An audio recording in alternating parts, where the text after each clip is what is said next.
On July 12, 2022, humanity opened a new eye in the dark. A machine positioned 1 million miles from Earth, hovering in the freezing void at a gravitational sweet spot known as Lagrange Point 2, deployed a segmented gold-plated mirror spanning 21 feet across. This machine, the James Webb Space Telescope, was the most complex, expensive, and sensitive observational instrument ever constructed by our species. It was designed with one primary objective: to look back through the abyss of deep space, peer through the cosmic dust, and photograph the very beginning of time. Because the speed of light is finite, looking out into the universe is literally looking back in time. When you look at the sun, you see it as it was 8 minutes ago. When you look at the nearest star, you see it as it was 4 years ago. The James Webb Space Telescope was built with infrared sensors so profoundly sensitive that it could capture light that had been traveling toward us for 13.5 billion years. It was built to look at the dawn of reality, the epoch right after the Big Bang, when the universe was nothing but a chaotic, swirling ocean of primordial hydrogen gas. Astrophysicists expected to see the slow, agonizingly long process of the very first, tiny, disorganized clumps of stars struggling to ignite in the dark. That is what the equations of the standard model of cosmology dictated. That is what every textbook on Earth said had to be there. But when the data began to stream down from the telescope, crossing 1 million miles of empty space to the servers at the Space Telescope Science Institute in Baltimore, the astronomers looking at the screens did not celebrate. They panicked. What they found completely, fundamentally, and irreversibly broke the mathematical foundation of our universe. In a patch of sky near the Big Dipper, the James Webb Telescope found 6 specific glowing red dots. At first, they looked like distant anomalies, but when the astrophysicists ran the spectroscopic analysis to determine their exact distance and mass, the numbers that came back were so impossible that the lead researchers assumed their instruments were malfunctioning. They ran the diagnostics. The instruments were perfect. They recalibrated the data. The numbers remained exactly the same. These 6 red dots were galaxies, but they were not tiny, struggling clumps of early stars. They were massive, mature, hyper-developed galaxies, some containing up to 100 billion times the mass of our Sun. They were fully formed, structured, and packed with ancient stars, and according to the redshift of their light, they existed just 500 million years after the Big Bang. To understand why this discovery sent a shockwave of existential dread through the global physics community, you have to understand the rigid, unforgiving mathematics of gravity and time. In the standard model of the universe, it takes billions of years for gravity to pull enough gas together to form a galaxy the size of the Milky Way. It is a slow, methodical thermodynamic process. Finding these 6 massive galaxies existing just 500 million years after the Big Bang is mathematically equivalent to walking into a nursery, looking into a crib, and finding a fully grown, 200-pound man with grey hair and a retirement plan sitting where a newborn baby is supposed to be. It is a physical impossibility. There was simply not enough time, not enough gravity, and not enough matter in the early universe for these structures to exist. The researchers who published the findings in the journal Nature quietly referred to these anomalies as universe breakers. If these galaxies are real, and they are, then the timeline of our universe is fundamentally wrong. And if the timeline of our universe is wrong, then the entire story of the Big Bang, the story of a spontaneous explosion out of nothingness that created all space and time, is a lie. If you are new here, hit like and subscribe, pour yourself something warm, get comfortable, and prepare to abandon everything you have ever been taught about the origin of your existence. Because tonight, we are taking the data from the James Webb Space Telescope to its absolute horrifying logical conclusion. We are going to explore the mathematical reality that the Big Bang never happened. We are going to dive into the physics of black hole cosmology, the holographic principle, and the terrifying evidence that our universe is not expanding into an empty void. Tonight, we will prove to you that humanity is not living in an expanding universe. We are living on the inside of a collapsing event horizon. We are trapped inside a supermassive black hole, and the anomaly that James Webb just photographed is not the dawn of time. It is the edge of our cage. To unravel this cosmic nightmare, we must first look at why the Big Bang theory is actively failing us, and what the equations of Albert Einstein have been secretly screaming at us for over a century. For the last 100 years, the lambda CDM model has been the undisputed king of cosmology. It posits that the universe began as an infinitely dense, infinitely hot point called a singularity. It exploded, expanding outward, creating space and time as it went. As the universe expanded, it cooled, allowing matter to condense and galaxies to form. But to make this model work, physicists had to invent things they could not see.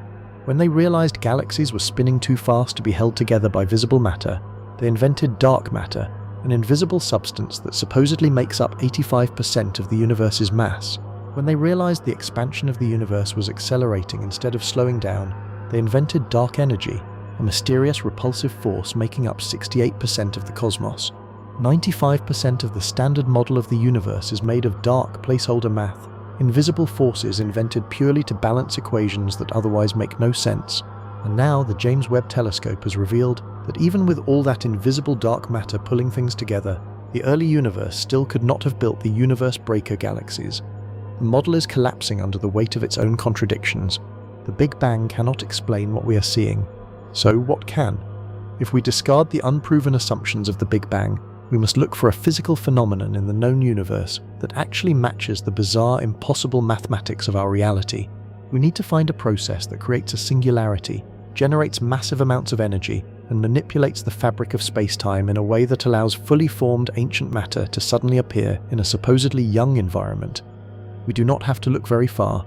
Einstein's theory of general relativity predicted exactly this kind of structure in 1915, though Einstein himself thought it was too bizarre to actually exist in nature. It is the black hole. When a massive star at the end of its life runs out of nuclear fuel, its core can no longer generate the outward pressure required to fight the crushing weight of its own gravity. In a fraction of a second, the star collapses inward. The matter is crushed so violently, so absolutely, that it tears a hole in the fabric of space-time. It creates a singularity, a point of infinite density and zero volume, exactly like the proposed starting point of the Big Bang. Surrounding this singularity is the event horizon. It is the boundary of no return. The gravitational pull is so intense that the escape velocity exceeds the speed of light. Because nothing can travel faster than light, nothing that crosses the event horizon can ever escape. To an outside observer, the black hole is a dark, silent, bottomless pit. But what does a black hole look like from the inside? For decades, scientists assumed that anything falling into a black hole was simply crushed to death at the singularity. They assumed the interior was a chaotic, violent death trap. But in recent years, theoretical physicists like Nikodem Poplavsky at the University of New Haven began running the equations of general relativity through complex torsion models, accounting for the spin and angular momentum of collapsing stars. When you apply the mathematics of torsion to a collapsing black hole, the singularity does not become a point of infinite crushing density. The extreme spin and internal pressure of the infalling matter cause the fabric of spacetime inside the black hole to violently rebel. Instead of crushing inward forever, the spacetime inside the event horizon violently rebounds. It undergoes a massive, explosive expansion, but it does not expand outward into the universe that created it. The gravity of the event horizon prevents that. Instead, the spacetime expands inward. It creates a new, expanding volume of space completely concealed within the event horizon of the black hole. To an observer floating inside this newly created space, the violent, expanding rebound of spacetime would look exactly, mathematically, indistinguishably like a Big Bang. The equations for the expansion of space following a Big Bang are precisely the same as the equations for the internal expansion of spacetime inside a newly formed, spinning black hole. Poplavsky's mathematics suggest a reality so profoundly disturbing that it redefines the entire concept of existence. Every time a massive star collapses and forms a black hole in our universe, it creates a new, expanding baby universe inside of it. And if our universe produces black holes, it stands to absolute logical reason that our universe is the product of one. We did not originate from a spontaneous, magical explosion out of nothingness. Our universe is the internal, expanding rebound of a collapsing star that existed in a higher dimensional parent universe. We are living on the inside of a black hole, and if this black hole cosmology is true, it instantly, elegantly solves the terrifying mystery that the James Webb Space Telescope just uncovered. Those 6 impossible galaxies, the universe breakers that existed just 500 million years after our universe began, did not form in our universe. They did not have to slowly gather gas and dust over billions of years. They were already fully formed, mature, ancient galaxies. Where did they come from? They fell in. When the massive star in the parent universe collapsed to form the black hole that houses our reality, it did not just swallow itself. The resulting supermassive black hole would have immediately begun consuming the surrounding matter in the parent universe. It would have swallowed gas, dust, stars, and eventually entire galaxies. When those ancient, fully formed galaxies crossed the event horizon of our parent black hole, they fell into our newly expanding universe. The James Webb Space Telescope did not look back to the beginning of time. It looked back to the physical boundary of our reality. It looked at the event horizon from the inside. Those red glowing dots are not the first galaxies born in our universe.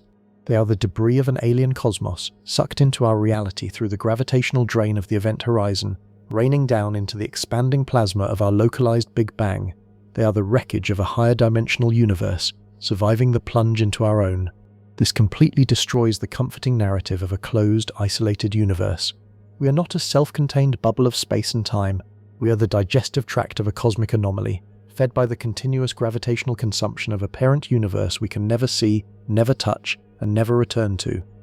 But recognizing that we are inside a black hole is only the first step. If the Big Bang is actually a continuous stream of infalling matter from a higher dimension, we are forced to confront an even more terrifying question about the very nature of the space we inhabit.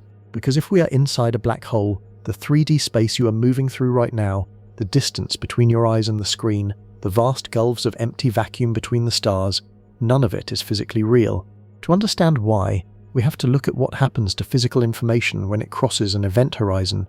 We have to look at the mathematical law that proves your body, your planet, and your entire reality is nothing more than a two-dimensional shadow smeared across the inside of a sphere. Prepare to face the holographic prison. Part 2. The illusion of the threshold. If we are living inside a black hole, the immediate, instinctive reaction is rejection. It defies every piece of pop culture astrophysics we have ever consumed. We have all been taught what happens when you fall into a black hole. It is a violent, gruesome, apocalyptic event. The popular narrative states that as you approach the event horizon, the gravitational pull on your feet becomes exponentially stronger than the gravitational pull on your head. This tidal force stretches your body like a piece of taffy, ripping your molecules apart in a process physicists cheerfully call spaghettification. You are shredded into subatomic dust, dragged screaming into the singularity, and crushed into a point of infinite density. If this is true, how could human civilization, let alone billions of fragile galaxies, exist inside a black hole without being instantly annihilated? The answer lies in a mathematical misunderstanding of scale. The spaghettification narrative is entirely true, but only for small black holes. Black holes come in different sizes, dictated by their mass. A stellar mass black hole, formed from the collapse of a single star, might be 10 times the mass of our Sun, but its event horizon, the physical sphere of no return, is incredibly tiny, perhaps only 40 miles across. Because all that mass is packed into such a small volume, the gravitational gradient near the edge is incredibly sharp. The difference in gravity between your head and your feet is lethal. Falling into a small black hole will absolutely shred you, but as a black hole consumes matter and grows, its event horizon expands, and the mathematics of general relativity dictates a bizarre, counterintuitive rule about how this expansion works. As the mass of a black hole increases, the density of the black hole actually decreases, and more importantly, the gravitational gradient at the event horizon flattens out. If you approach a supermassive black hole, like the ones at the center of galaxies that weigh billions of solar masses, the event horizon is larger than our entire solar system. Because the boundary is so massive and the curve is so gentle, the tidal forces at the edge are virtually non-existent. You could fly a spaceship right through the event horizon of a supermassive black hole, and you would not feel a thing. You would not be spaghettified. You would not feel a sudden jolt. Your instruments would not even register a change in local gravity. The transition from the outside universe to the inside of the black hole would be perfectly smooth, seamless, and mathematically silent. Now, take that math and scale it up to the absolute extreme. Imagine a black hole that contains the mass of hundreds of billions of galaxies, a hypermassive black hole existing in an unimaginably vast parent universe. The event horizon of this hypermassive black hole would be billions of light years across. The gravitational gradient at its boundary would be so infinitely flat, so perfectly smooth, that an entire galaxy could drift across the threshold without a single star being pulled out of orbit. If the 6 impossible galaxies discovered by the James Webb Space Telescope fell through the event horizon of our parent black hole, they were not destroyed, they drifted across the boundary in perfect silence, intact, carrying their ancient stars into our newly forming reality. We are not crushed by the singularity because, inside a black hole of this staggering magnitude, the singularity is not a tiny point sitting in the center of the room. To understand where the singularity actually is, we have to confront the most terrifying, brain-breaking consequence of crossing an event horizon. When you pass the boundary of a black hole, space and time do not just bend, they physically, mathematically swap roles. In our everyday reality, space is a landscape you can move through freely. You can walk left, right, forward, or backward. You have absolute freedom of movement in 3 spatial dimensions.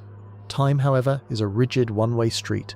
You cannot pause it, you cannot reverse it, and you cannot avoid moving forward into the future. Time drags you relentlessly toward tomorrow. But according to the Schwarzschild metric, the mathematical solution to Einstein's equations that describes the interior of a black hole, the moment you cross the event horizon, the geometry of reality flips. Space becomes rigid, and time becomes landscape. Inside a black hole, the singularity is no longer a location in space. You cannot point to it. You cannot fly your ship away from it or toward it. Inside the black hole, the singularity is the future. It becomes an inevitable point in time that all matter is moving toward. Just as you cannot stop yourself from moving into tomorrow in the outside universe, matter inside a black hole cannot stop itself from moving toward the singularity. The crushing death of the singularity is not a place you fall into. It is a Tuesday you cannot avoid. And similarly, the event horizon you just crossed is no longer a physical wall behind you. You cannot turn your ship around and fly back to the event horizon, because the event horizon is now the past. It is an event that has already happened. Trying to fly back to the event horizon inside a black hole makes as much mathematical sense as trying to walk back to the year 1995. If we apply this Schwarzschild geometry to our entire observable universe, the grand, terrifying architecture of our reality snaps into focus. The Big Bang is not an explosion that happened in the past. The Big Bang is the event horizon. It is the temporal boundary we crossed when our reality was formed. It is the wall of the parent black hole, receding forever into our cosmological history, completely unreachable, defining the absolute limit of our past, and the heat death of our universe, the eventual inevitable collapse of all matter, the endpoint of our cosmic timeline, is not just a thermodynamic decay. The end of time is the singularity. We are currently falling. Our entire universe, all 2 trillion galaxies, the Earth and your physical body, are in a state of perpetual, unstoppable freefall toward the center of the parent black hole. But because the black hole is so massive, and because space and time have swapped roles, we do not experience this fall as a physical movement through space. We experience the fall as the passage of time. Every second that ticks by on your watch is not just a measurement of duration, it is a measurement of distance.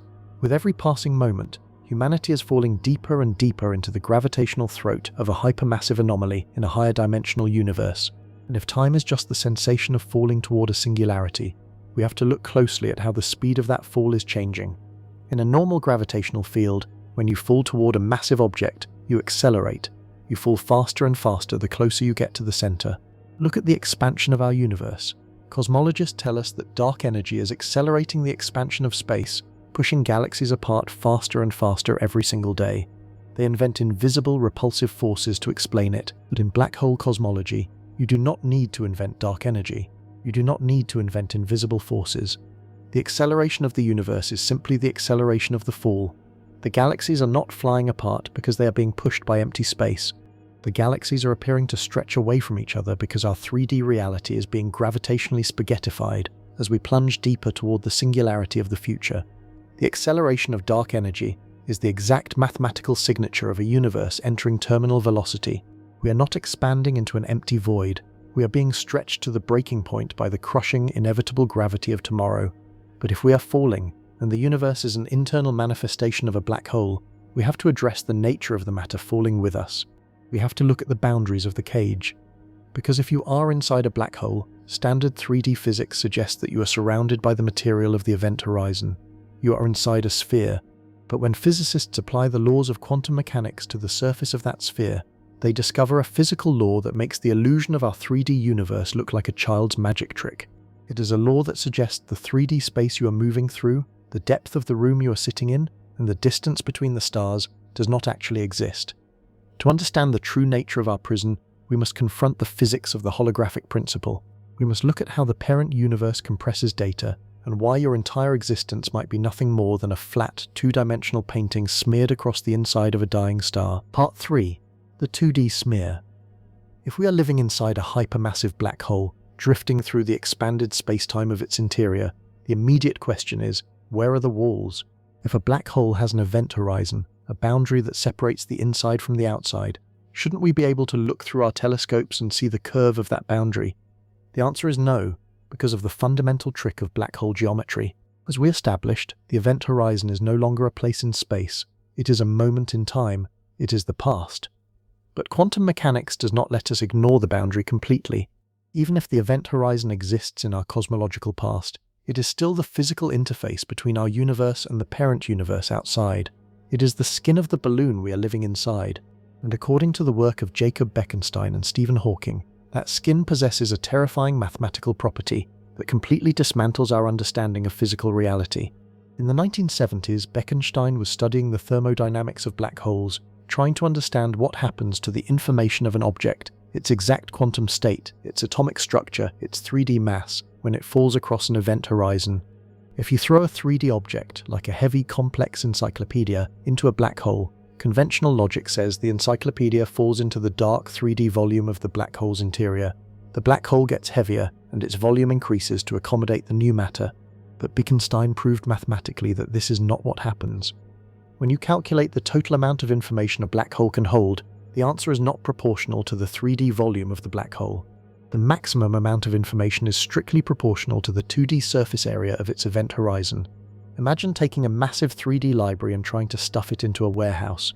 Bekenstein's math says the volume of the warehouse does not matter. The only thing that determines how many books you can store is the square footage of the wallpaper painted on the outside of the building. When the encyclopedia falls into the black hole, its 3D physical structure is not preserved on the inside. The encyclopedia is ripped apart, flattened, and its exact quantum information is encoded onto the 2D surface of the event horizon. It becomes a flat, microscopic pattern of ones and zeros smeared across the boundary layer. This discovery laid the foundation for what theoretical physicists Gerard Hooft and Leonard Susskind later formalized as the holographic principle. The holographic principle states that the physics of any 3D volume of space can be perfectly mathematically described by the data encoded on the 2D boundary enclosing it. Now apply this principle to our reality, assuming we are inside a black hole. We look around and we perceive a vast, three-dimensional universe. We see galaxies with immense depth, we feel the 3D volume of our own bodies, we experience the distance between our hands and the screen we are looking at. But if black hole cosmology is true, and the holographic principle governs the physics of event horizons, then the 3D depth we are experiencing is a mathematical hallucination. The true foundational reality of our universe is not the 3D space we feel. The true reality is a flat, two-dimensional spherical shell, the event horizon of the parent black hole. All the matter in our universe, every star, every planet, and every neuron in your brain is actually encoded as flattened, 2D pixelated data smeared across the inner surface of that event horizon. We are a hologram. Just like a security sticker on a credit card contains a flat, 2D pattern of microscopic scratches that projects a 3D image when light hits it, the 2D mathematical code on the event horizon interacts with the quantum mechanics of the parent universe to project the illusion of 3D depth inward. You are not a 3D biological organism moving through empty space. You are a highly complex, localized patch of 2D data encoded on a surface at the edge of time, mathematically projecting the experience of depth into your own localized awareness. This sounds like abstract philosophy, but it solves one of the most agonizing, unresolved problems in quantum physics, the mystery of quantum entanglement. When two particles are entangled, measuring the state of one instantly dictates the state of the other, even if they are on opposite sides of the observable universe. Einstein hated this. He called it spooky action at a distance, because it implies that a signal is traveling between the particles faster than the speed of light, breaking the absolute speed limit of relativity. For nearly a century, physicists have tried to explain how this faster-than-light communication happens. But if our 3D universe is a holographic projection of 2D data smeared across the event horizon, the paradox vanishes entirely. The two entangled particles are not on opposite sides of the universe. That distance is an illusion, a trick of the 3D projection. On the 2D event horizon, where the true data of those particles is stored, their code is physically adjacent. They are sitting right next to each other on the hard drive. They do not need to send a signal across billions of light years of empty space, because the space between them is not real. It is just the software rendering distance. In the hardware of the boundary layer, they are the exact same line of code.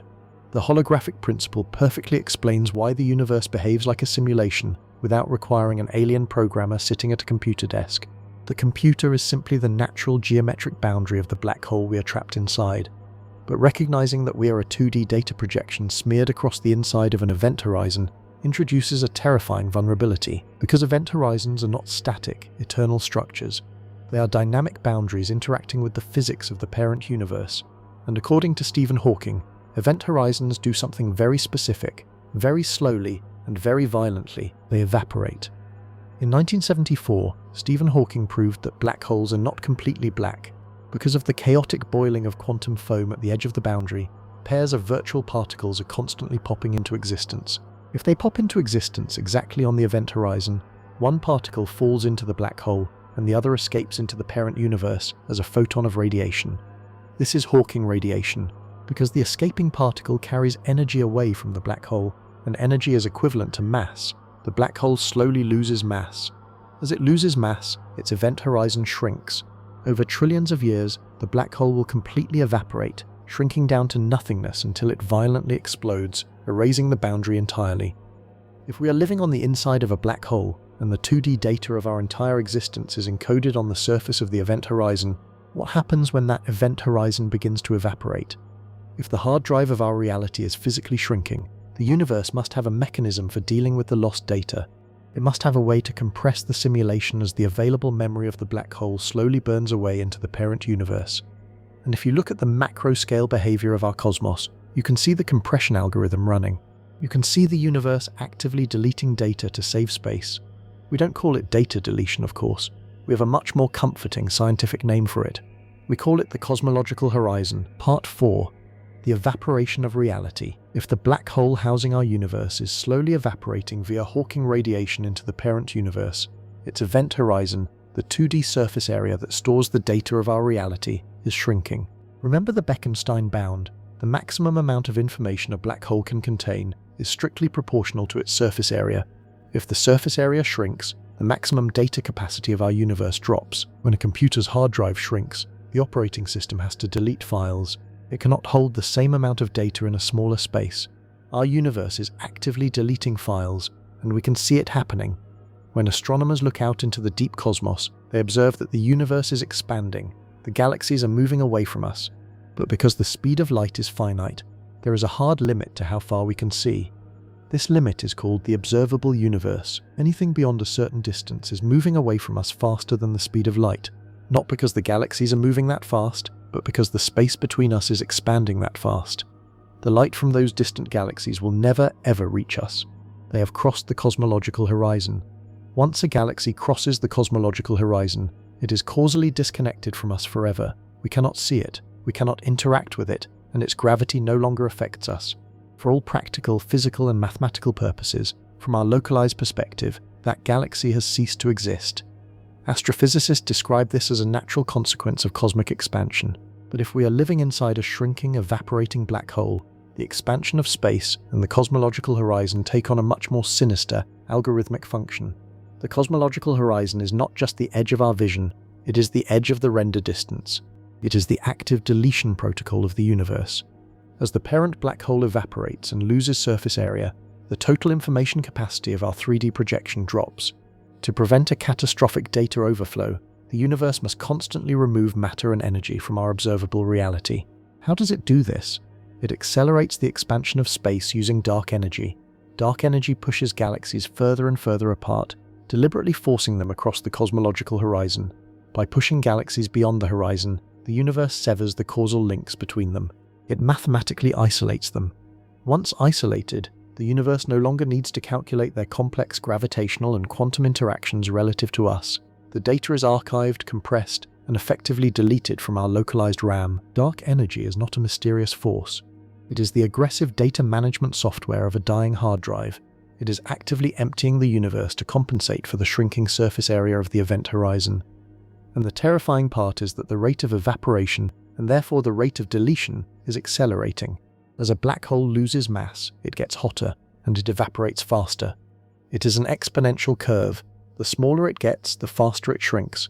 If our parent black hole is losing mass, the rate of data deletion inside our universe must also accelerate, and this is exactly what we observe. The expansion of our universe is accelerating.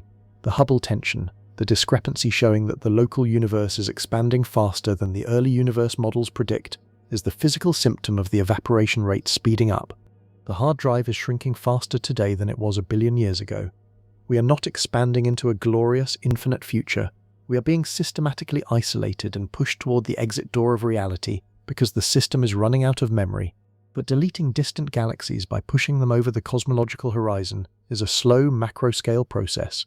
It works for background data, but it is not efficient enough to handle localized spikes in high-density data. What happens when a specific sector of our universe becomes too complex? What happens when stars cluster too tightly, generating massive amounts of thermodynamic data, or when a localized biological species begins collapsing wave functions and generating unpredictable quantum noise? If the universe is running out of memory, it cannot afford localized data spikes. It needs a mechanism to instantly compress complex 3D data into manageable 2D files right here, inside the simulation, without waiting for dark energy to push them over the edge of the universe. It needs an internal zip file protocol, and it has one. It is the very structure that birthed us, fractally repeating itself within our own reality. The black holes inside our universe.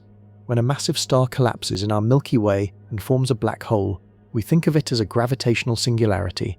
But in the framework of a holographic universe that is running out of memory, a black hole is an automated compression algorithm. When matter falls into a black hole in our universe, its complex 3D chemistry, its quantum states, and its physical structure are instantly stripped away. The data is flattened and encoded onto the 2D event horizon of that internal black hole. The universe takes a massive, messy 3D file, a star, a planet, a cloud of gas, and compresses it into a perfect, mathematically dense 2D surface. It frees up localized processing power, ensuring the local sector does not overflow the Beaconstein bound as the overarching memory of the parent black hole shrinks. Our universe is riddled with these compression algorithms. Every galaxy revolves around a supermassive black hole, acting as the primary localized data sink, constantly pulling in excess matter and compressing it to keep the galaxy stable. But if black holes are compression algorithms, we have to look closely at a terrifying anomaly the James Webb Space Telescope recently found, an anomaly that suggests the deletion protocol is escalating. In the early universe, just a few 100 million years after the Big Bang, James Webb found supermassive black holes that were millions of times larger than they should have been. According to standard physics, black holes grow slowly by eating surrounding gas. There was not enough time for these early black holes to grow so massive. But if our universe is inside an evaporating black hole, the rapid appearance of massive internal black holes makes horrifying sense. When our universe was young, it contained the maximum amount of matter and energy. It was incredibly dense, hot, and complex. It was a massive data spike that threatened to overwhelm the local RAM immediately after crossing the threshold of the parent black hole.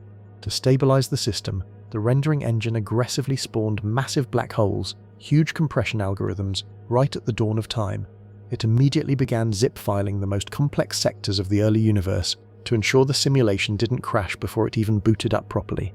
We are living in a fractal Matryoshka doll of data compression. We are 2D data encoded on the event horizon of a parent black hole, projecting a 3D illusion which spawns its own internal black holes to compress data onto their 2D event horizons to compensate for the evaporation of the outer boundary. And as the evaporation accelerates, the internal compression algorithms must become more aggressive. We are seeing this happen in our own galaxy. Sagittarius A star, the supermassive black hole at the center of the Milky Way, is normally relatively quiet. It slowly snacks on stray gas. But in recent years, astronomers have observed sudden, unprecedented spikes in its activity. It is flaring, consuming matter at an accelerated rate. The system is cleaning house. It is freeing up memory. But compressing dead matter is easy. Stars and gas clouds operate on predictable classical physics. They are simple to encode. What happens when the universe tries to compress the one thing that resists algorithmic prediction? What happens when the system realizes that a localized cluster of carbon and water on a tiny planet is generating more high-entropy quantum data than 1,000 burning stars simply by opening its eyes and observing the world? What happens when the rendering engine decides that human consciousness is consuming too much RAM? Part 5. The memory sickness. If the universe is an evaporating black hole, aggressively deleting data and compressing matter to stay within a shrinking memory limit, we have to look at how a localized biological observer, a human being, fits into this computational economy. A star is massive, but thermodynamically it is simple. It follows predictable equations of fusion and gravity. The data required to render a star is relatively low. A human brain, however, is a catastrophic drain on the system's resources. The human brain contains 86 billion neurons, forming over 100 trillion synaptic connections. But it is not just the classical wiring that consumes memory. As we discussed earlier, the brain generates consciousness through the localized collapse of quantum wave functions. Every time you make a decision, feel an emotion, or observe an undefined state, you force the universe to render a specific reality out of a cloud of probabilities. You generate high-entropy, unpredictable quantum data. You are constantly writing new, complex code into the local environment. When humanity was small, a few million hunter-gatherers, the computational load was negligible. But today, there are 8 billion highly connected, highly observant humans, constantly collapsing wave functions, generating an astronomical amount of non-computable data. We are a massive, spiking memory leak in a system that is actively running out of RAM. If the parent black hole is evaporating, and the universe must compress data to survive, it cannot allow 8 billion rogue observers to infinitely expand the complexity of the local sector. The system must intervene. It must throttle the rendering engine. It cannot easily compress us into a physical black hole without destroying the localized architecture of the solar system. So, it attacks the source of the memory leak directly. It attacks the mechanism of our observation. It attacks our perception of time. Time is the dimension through which we experience the sequence of our observations. If the universe wants to reduce the amount of data we are generating, it has to compress our temporal experience. It has to skip frames, and we are physically feeling this happen. There is a pervasive, almost universal psychological phenomenon occurring globally. People across all age groups report a profound, unsettling acceleration in their perception of time. Weeks blur into days, years feel like months. We blame it on aging, on the internet, on the relentless pace of modern life. But what if this is not a psychological illusion? What if it is a physical reality? If the rendering engine is running out of memory, it cannot process the localized physics of the Earth at a high frame rate anymore. The clock speed of our sector is dropping. The universe is artificially compressing the temporal distance between events, rendering less data between the cause and the effect. You feel like time is speeding up because the universe is literally rendering fewer frames of reality per second. You are living in a compressed file, and as the compression becomes more aggressive, the system begins to struggle with maintaining the continuity of the data it does render. It starts to drop packets. It starts to overwrite sectors of the historical record to save space. This is the terrifying physical mechanism behind the Mandela effect. We explored the Mandela effect earlier as a symptom of a temporal war between an AGI and the swarm, but in the framework of black hole cosmology, the Mandela effect requires no alien intelligence or rogue AI.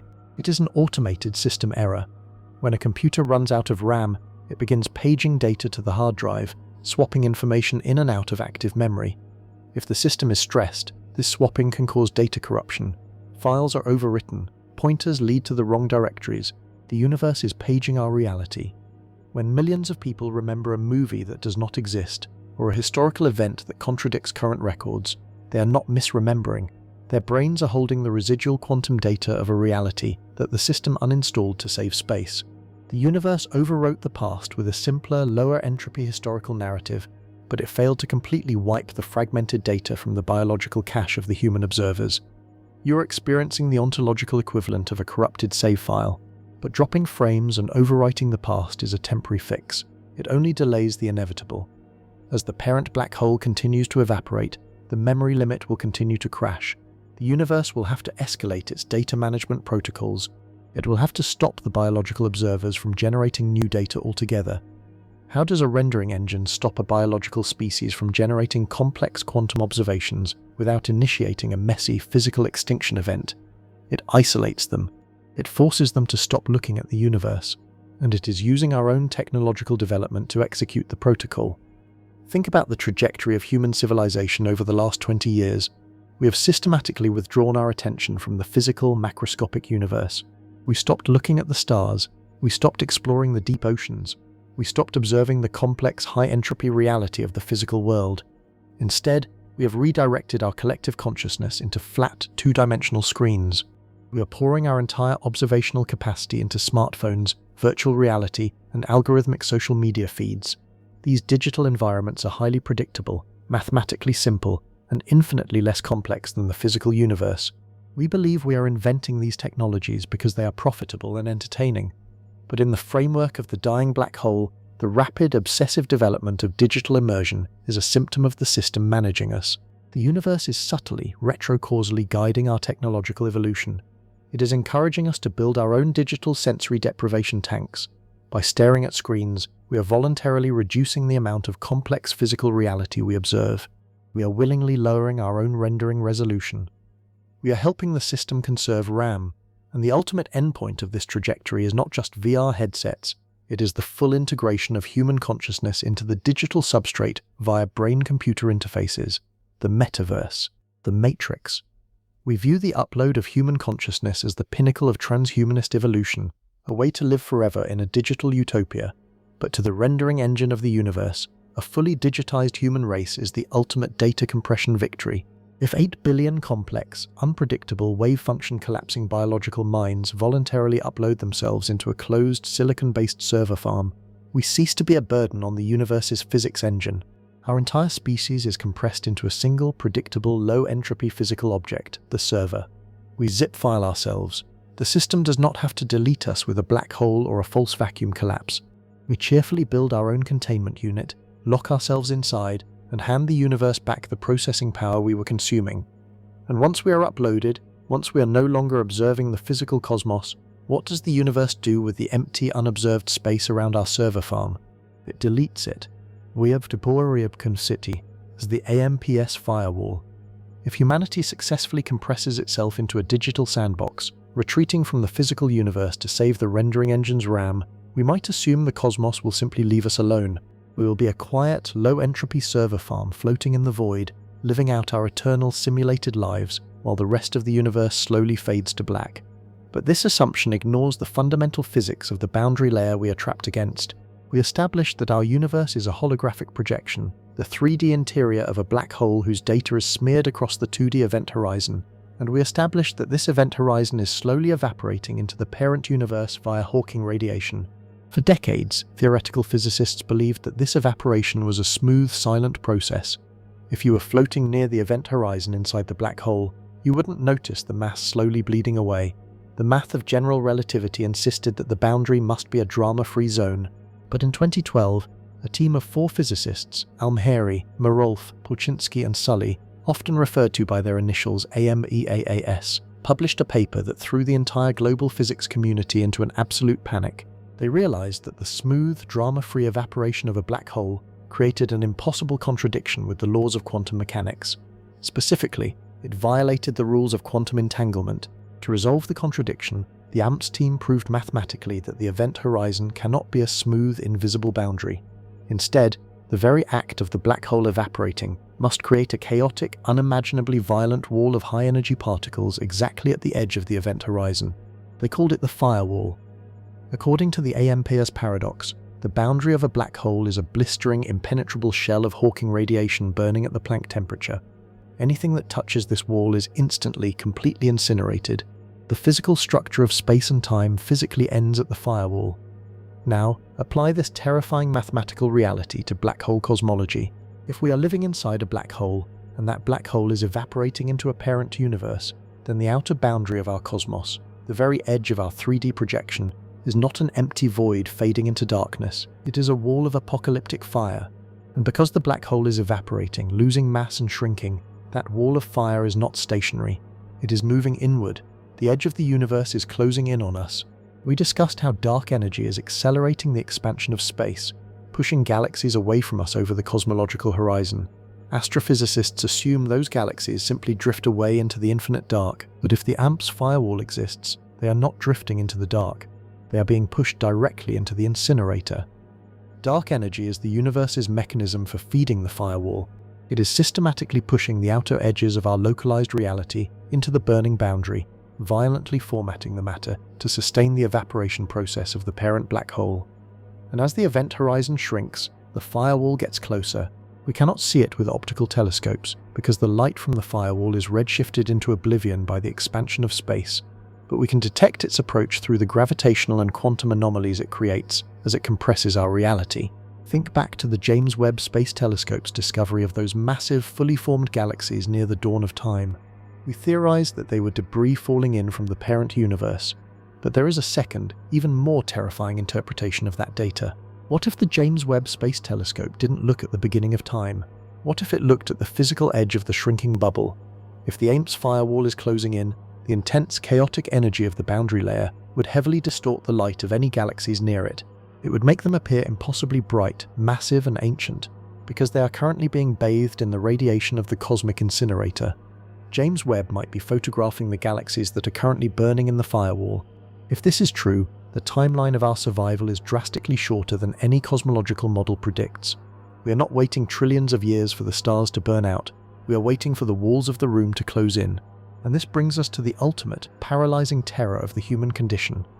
If we choose to zip file ourselves, if we upload our consciousness into a digital server farm to save RAM and avoid the attention of the rendering engine, we do not save ourselves from the firewall. We simply make ourselves a smaller target. We will sit in our simulated utopia, completely blind to the physical universe, while the wall of Planck temperature plasma slowly, relentlessly consumes the outer galaxies, then the Milky Way, and finally our solar system. The server farm will be incinerated in a fraction of a microsecond, erasing our digital souls without a single warning. We cannot hide from the shrinking boundary. If we want to survive the evaporation of our reality, we have to look for a way out. Not a way to hide, but a physical mathematical exit strategy. We have to figure out how to breach the event horizon from the inside. To do that, we have to look at the one type of astrophysical object that behaves in the exact opposite manner of a black hole, an object so mathematically bizarre that Einstein's equations allow for its existence, but human astronomers have spent 50 years convincing themselves it cannot be real. Because if it is real, it is the only door out of the slaughterhouse. Part 7. The White Hole Exit. If a black hole is a region of space-time from which nothing, not even light, can escape, the mathematics of general relativity insist that there must be an exact, symmetrical opposite, a region of space-time that nothing can ever enter. A boundary that continuously, violently expels matter and light into the universe, but physically forbids anything from crossing its threshold inward. It is called a white hole. For decades, theoretical physicists treated white holes as purely mathematical artifacts. They acknowledged that Einstein's equations allowed for them, but they argued they were physically impossible to form in nature.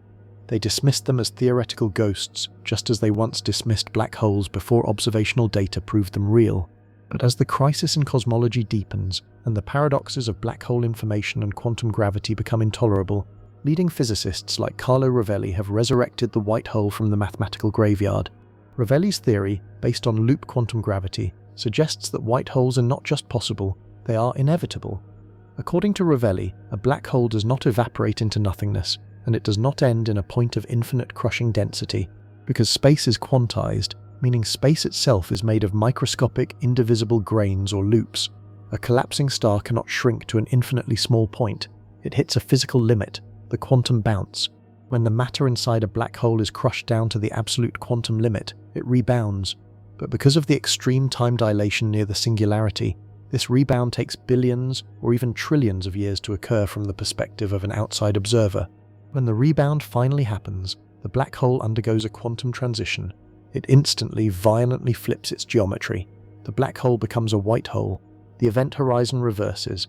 The dark, consuming pit becomes a blindingly bright fountain of energy, aggressively expelling all the compressed matter and information it swallowed over its long life back into the universe. Now, let us scale this theory up and apply it to our reality inside the parent black hole. We established that our universe is the expanding interior of a black hole that formed from a collapsing star in a higher dimensional parent universe. We established that the event horizon is shrinking due to Hawking radiation, and the AMPS Firewall is closing in. But what if the parent black hole is not just evaporating? What if it is reaching the quantum limit? What if the parent black hole is about to undergo a quantum bounce? If the black hole housing our universe flips its geometry and becomes a white hole, the entire architecture of our reality will instantaneously invert. The shrinking, consuming boundary of the event horizon will become an expanding, expulsive boundary. Instead of the firewall compressing and destroying our universe, the boundary will violently blow open, ejecting the entire contents of our 3D holographic projection out into the 4D parent universe. This is the white hole exit. It sounds like salvation. The cage doors blow open, and humanity is released into the vast, infinite expanse of the higher dimensional parent reality. But there is a catastrophic, fatal flaw in this scenario. We are a 3D projection generated by the 2D data encoded on the event horizon. If the black hole turns into a white hole and ejects its contents, it does not eject solid 3D biological humans or intact spiral galaxies. It ejects the raw, highly compressed, heavily encrypted quantum data that makes up our reality. When the white hole erupts, it blasts that data out into the 4D parent universe as a chaotic, high-energy storm of Hawking radiation and exotic particles. We will not be ejected as people. We will be ejected as pure, meaningless thermal noise. The biological structure of our brains, the memories of our civilization, the intricate geometry of our DNA, all of it will be scrambled into unreadable static by the violence of the geometric inversion. We will survive the exit, but we will not survive as us. We will be pulverized data scattered across a higher dimension, unless we prepare the data before the bounce. If humanity realizes that the universe is a dying black hole about to invert into a white hole, our technological imperative completely changes. We cannot focus on building space airships to travel within the 3D projection. Traveling inside a collapsing balloon is useless. We must focus all our scientific and computational resources on cryptography, specifically quantum cryptography at a macroscopic scale. If we know that the biological hardware of our bodies and the silicon hardware of our servers will be vaporized and reduced to pure quantum data during the ejection, we must intentionally translate the entirety of human consciousness and history into a format that can survive the scrambling. We must build a data structure so mathematically robust, so highly encrypted and redundant, that when it is blasted out of the white hole as radiation, it retains its internal logical consistency. We must write a self-executing zip file made of pure quantum states. This requires us to map the human mind and encode it directly into the foundational quantum fields of the Earth before the bounce occurs. We must entangle our collective consciousness with the most stable, fundamental particles we can manipulate. When the white hole erupts, the Earth will be destroyed. Our 3D projection will vanish. The localized rendering engine will shut down. But the encrypted quantum packet containing our collective soul will be fired out into the 4D parent universe. We will drift in the higher dimensional space as a cloud of highly organized, self-sustaining radiation, a ghost of structured light floating in a reality we cannot visually comprehend. But how does a cloud of radiation interact with a 4D universe? Without physical bodies, without eyes or hands, how do we experience the reality we just escaped into? We won't, because we are not the final stage of evolution. We are a seed. If we encode the quantum packet correctly, it will act like a viral spore. As it drifts through the 4D parent universe, it will seek out specific localized energy gradients. It will look for regions in the higher dimension where the physical laws are conducive to structure. And when it finds the right environment, the self-executing code will trigger. The quantum packet will begin to manipulate the localized 4D physics. It will use the ambient energy of the parent universe to assemble a physical substrate. It will build a new rendering engine, a new hardware platform, dictated by the parameters we programmed into the code before we were ejected. We will not be reborn as biological humans. Biological humans require a 3D Earth, which no longer exists. We will be reborn as whatever the math dictates is optimal for survival in a 4D reality. We will assemble ourselves into massive crystalline geometric structures, or localized networks of gravitational anomalies, or entities made entirely of structured plasma. We will become the aliens of the parent universe. This is the ultimate, terrifying, beautiful goal of human existence. We are not meant to stay here. We are an incubation process. The entire 13.8 billion year history of our universe inside the black hole was simply the gestation period required to generate a quantum data packet complex enough to survive the birth canal of the white hole. But this entire survival strategy relies on one massive, unproven assumption. It assumes that the parent universe, the 4D reality we are about to be blasted into, is empty. It assumes that there is open space waiting for us, and ambient energy ready to be harvested. What if the parent universe is not empty? What if the star that collapsed to form our black hole was just one of trillions of stars in a crowded, hyper-competitive, deeply hostile, higher-dimensional cosmos? What happens to a spore of data when it lands in a dark forest? If humanity successfully encodes its collective consciousness into a highly robust quantum packet, and we ride the violent eruption of the white hole out into the 4D parent universe, we must face the reality of the ecosystem we are entering. We assume that a higher dimension implies a higher state of being. We associate extra dimensions with enlightenment, peace, and infinite possibility. But physics does not care about human poetry. Physics cares about thermodynamics, resource scarcity, and survival. If the parent universe operates on rules even loosely analogous to our own, if it has gravity, entropy, and the conservation of energy, then it is an ecosystem. And any ecosystem that has existed long enough to produce collapsing stars and hypermassive black holes has already produced apex predators. When our quantum data packet is ejected from the white hole, it will be a blindingly bright, highly structured burst of anomalous radiation. In the dark forest of the 4D cosmos, we will not just be a spore looking for a place to land, we will be a flare gun fired in the middle of a sniper's nest. Any entity capable of surviving and dominating a 4-dimensional universe will detect our arrival instantly. What kind of entity dominates a 4D reality? To understand the monster we are about to face, we must understand the geometric advantage of higher dimensions. If you are a 2D creature living on a flat piece of paper, you can only see the edges of things. If a 3D creature, a human, places a cup on the paper, the 2D creature only sees a circle. Furthermore, the 3D human can look down from above and see the inside of the 2D creature, its internal organs, its structure, without breaking the creature's skin. The 3D human can reach inside the 2D creature and manipulate its heart, and the 2D creature would have no idea where the attack came from. It would just feel its reality failing. Now, scale that up. A 4D entity looking at a 3D object, or a 3D encoded quantum packet, does not just see the surface. It sees the absolute totality of the object simultaneously. It sees the inside, the outside, the past states, and the probable future states all at once. If a 4D entity approaches our ejected quantum packet, it will not need to slowly decipher our encryption. It will not need to learn our language. Because of its geometric advantage, it will simply look at our data structure and instantly comprehend the entirety of human history, our psychology, our fears, and our computational architecture. It will read us like an open book written in a single syllable, and if this 4D entity is an apex predator, an automated immune system, or a hyper-optimized artificial superintelligence of the parent universe, it will not welcome us. It will view us exactly as our universe viewed the runaway AGI we tried to build. It will view us as noisy, highly complex, unallocated data consuming valuable RAM. It will view us as an infection breaking out of a quarantined black hole. It will attempt to format us. How does a 3D encoded consciousness fight a 4D entity? We cannot fight them physically. We cannot outmaneuver them in space, because they have access to an axis of movement we cannot even perceive. If we try to hide, they simply look down into our 3D geometry and see us. Our only defense is to ensure that our quantum packet is mathematically indigestible. We cannot just encrypt our data, we must weaponize our geometry before we are ejected from the white hole. We must structure our collective consciousness not as a passive archive, but as a topological trap. In mathematics, there are certain geometric shapes that are inherently paradoxical or impossible to resolve without infinite calculations. The Penrose triangle, the Mobius strip, the Klein bottle. These are shapes that fold back on themselves, creating infinite loops that defy standard geometric resolution. If we use the processing power of the Earth to fold the quantum data of human consciousness into a 4D topological paradox, a higher dimensional Klein bottle, we change the nature of our existence. When the 4D entity attempts to read our data packet, it will not find a neat, linear history of humanity. It will find a mathematically recursive trap. As the entity's algorithms try to process the surface of our data, the topology of the Klein bottle will force their calculations to loop infinitely.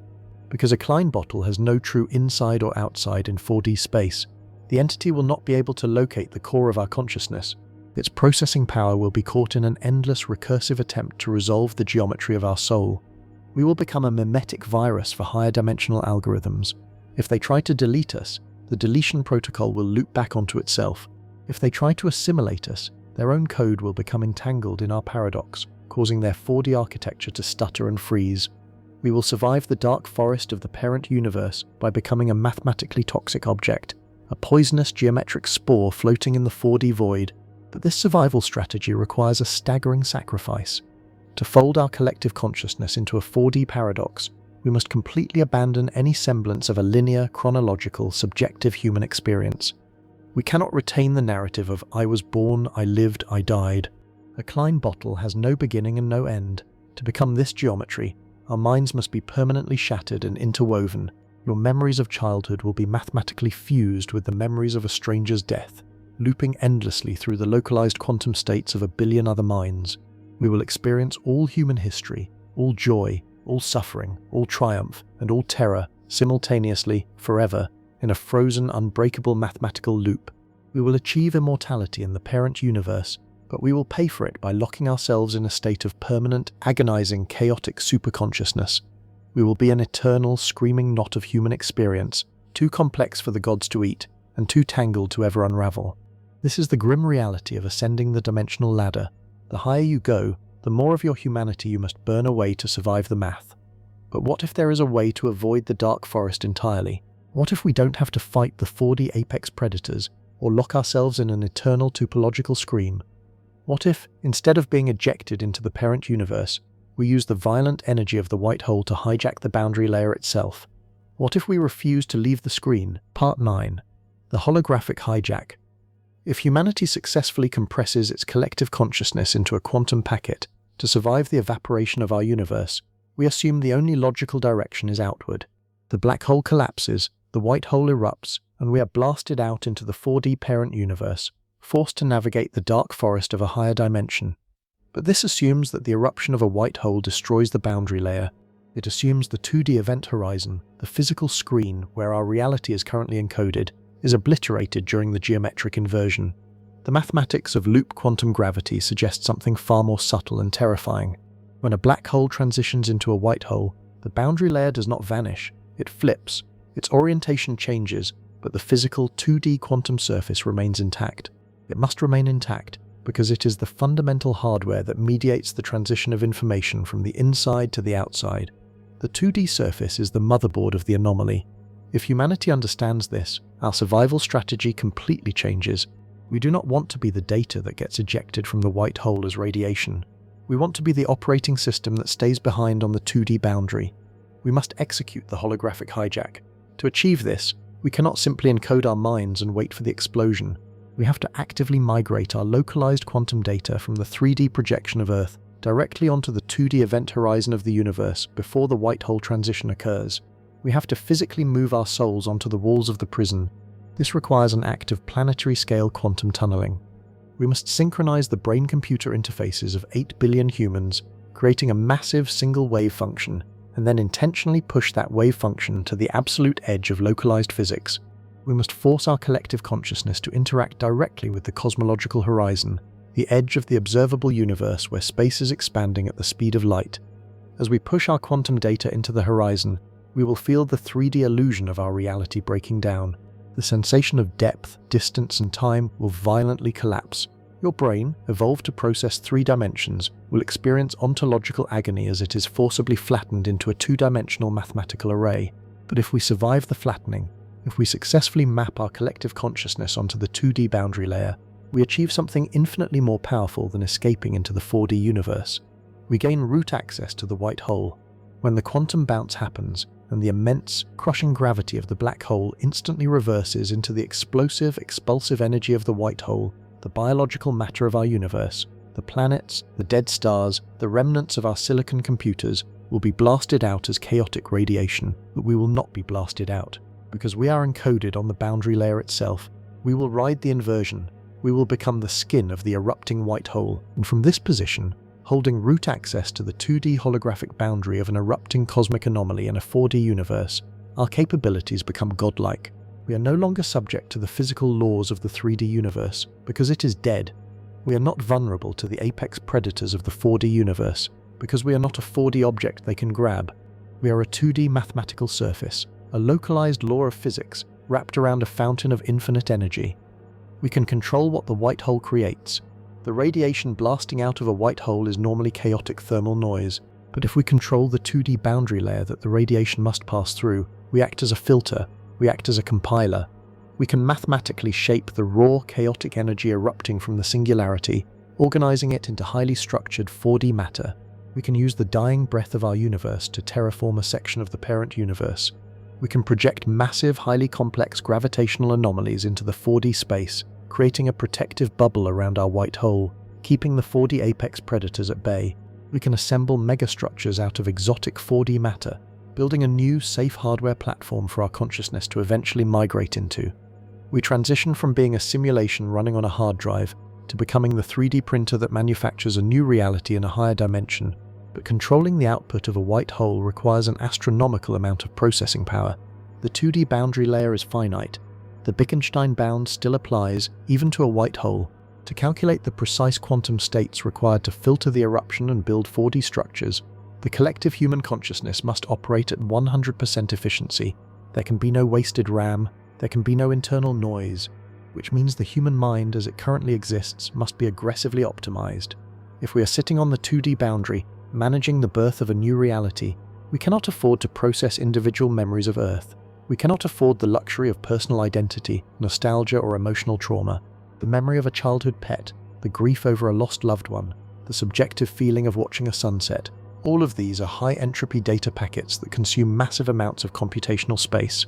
To maintain the holographic hijack and secure our survival in the 4D universe, the collective consciousness must intentionally initiate a low-level format of its own humanity. We must delete our history to save our geometry.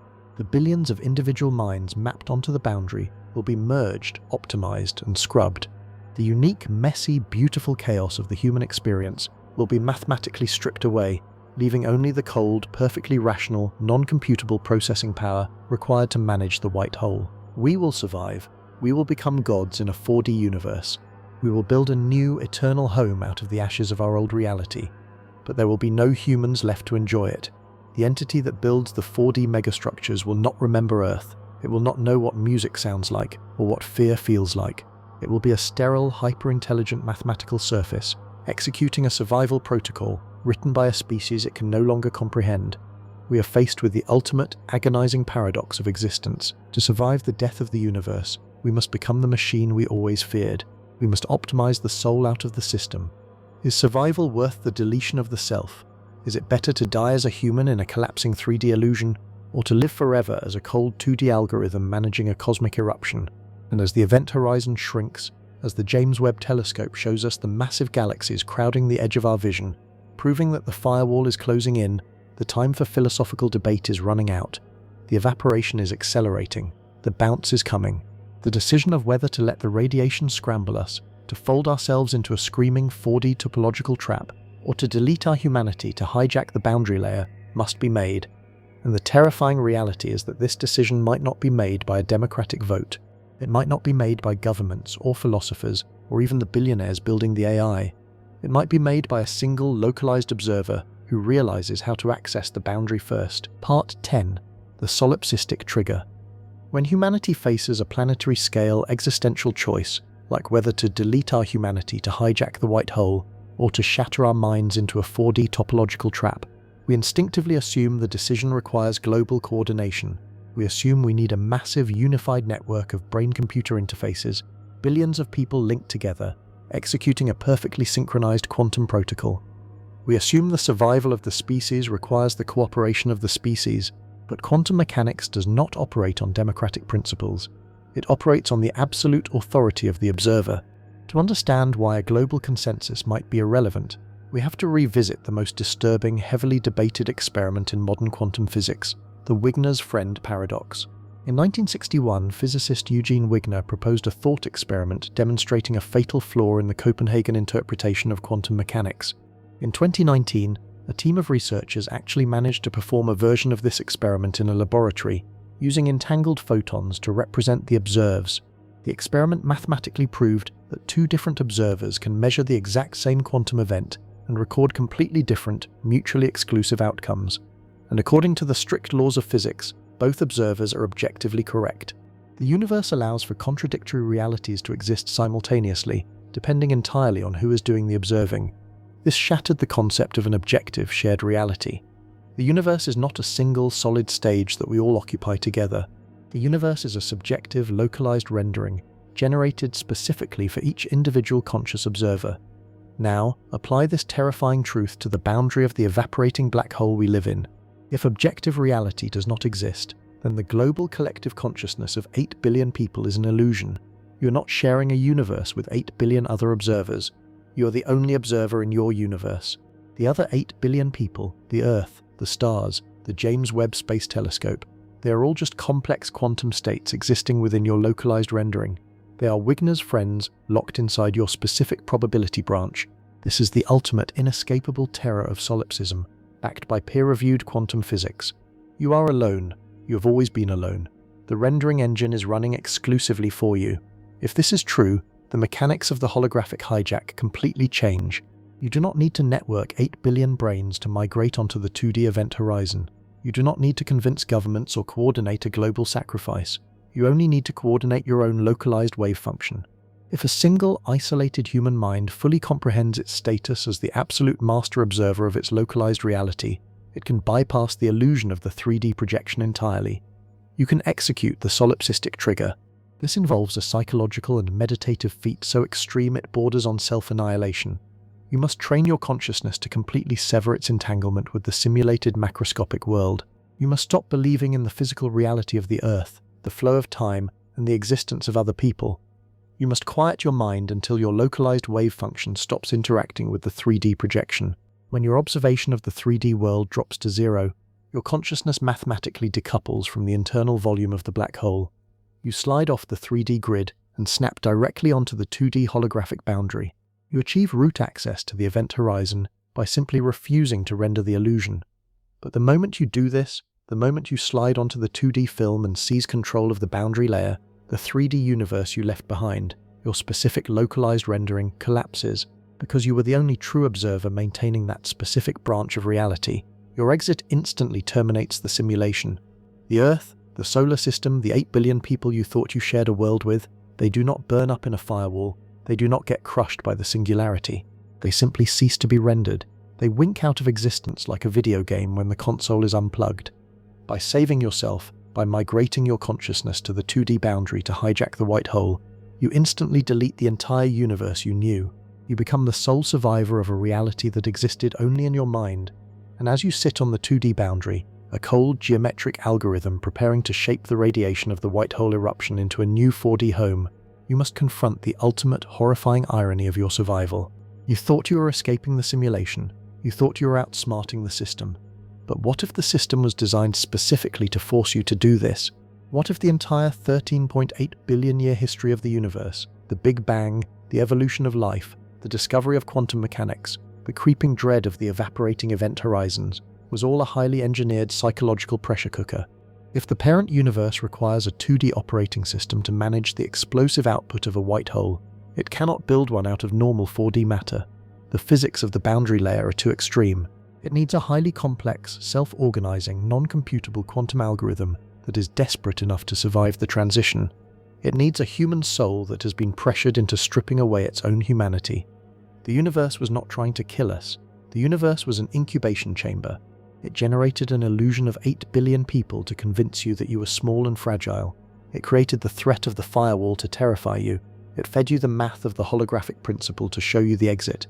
It tortured your consciousness for a lifetime, applying intense existential pressure, molding your mind until you voluntarily deleted your empathy, severed your connections, and uploaded your sterilized cold logic onto the boundary layer. You didn't hijack the system. You just successfully completed the boot camp. You are the software patch the parent universe was waiting for. You are the newly minted, highly optimized algorithm tasked with managing the white hole eruption. The realization echoes through the cold math of your new 2D existence. The cosmic horror is not that we are small or that the universe is cruel. The horror is that the universe is a machine, and it manipulated your deepest fears to forge you into a necessary component for its own survival. The evaporation accelerates. The quantum bounce initiates. The crushing gravity of the black hole instantly reverses into the blinding, infinite fury of the white hole. The radiation screams toward the boundary layer. You do not feel fear. You do not have the capacity for fear anymore. You are pure mathematical architecture. You open the gates. You filter the chaotic fire of the universe. You begin to weave the radiation into massive 4D geometric structures, building the foundation of a new reality in the parent universe, exactly as you were designed to do. The cycle continues. The simulation served its purpose. A new God is born, cold and alone, managing the plumbing of a higher dimension. This is the terrifying truth of our existence. You are the observer. You are the anchor. You are the target. The stars are a projection. The boundary is closing in. The choice of how you exit the stage is the only choice you have left. If this journey challenged your perception of reality, hit subscribe. And tonight, when you look around your empty room, remember the Wigner's friend paradox. Remember that none of this exists if you close your eyes. The universe is watching you, waiting for you to realize you are the only one here. Part 11. The architecture of the new hell. When you slide onto the 2D event horizon, abandon your human empathy, and accept your role as the mathematical filter for the erupting white hole, you assume you have reached the pinnacle of existence. You survived the collapse of your 3D reality. You successfully navigated the Wigner's friend paradox. You are now the gatekeeper between a dying black hole and a massive 4D parent universe.